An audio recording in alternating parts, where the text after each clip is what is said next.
Масштабная акция «Мехкасах», запущенная главой региона Махмуд Али Калиматовым, продолжает набирать обороты. За моей спиной готовят очередную партию мяса более чем 200 остро нуждающихся семей. На этот раз помощь отправляется в предгорные села Галашки, Мужичи и Алкун.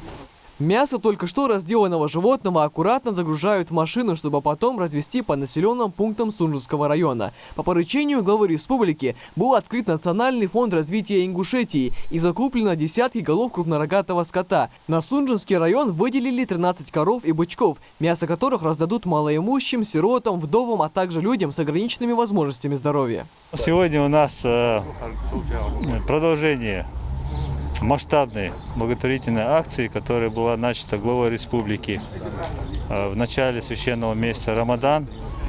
Тогда было охвачено порядка 5500 граждан нашей республики. И в этот раз у нас охват идет порядка 4600 человек. Из них наш Сунжинский район принимает участие тоже 10 сельских поселений.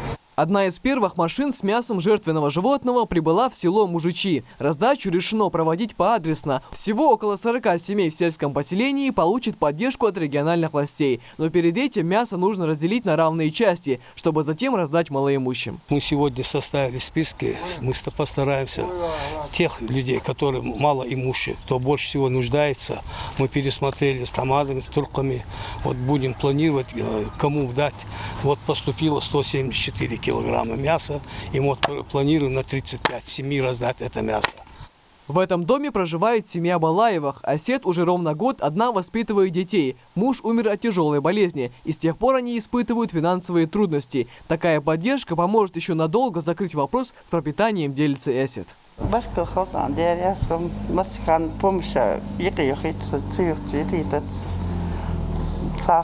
Следующий пункт раздачи – соседнее село Алкун. Здесь помощь получает 15 семей, которые по тем или иным причинам оказались в трудном положении. Старейшины и религиозные деятели позаботились о том, чтобы все, кто нуждается в поддержке в период самоизоляции, не остались без внимания.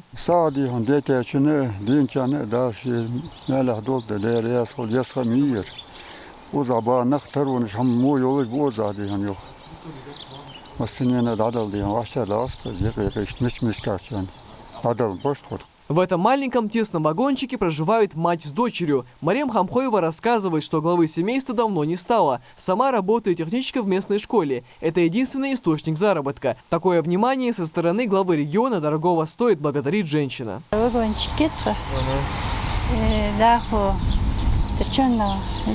тесно,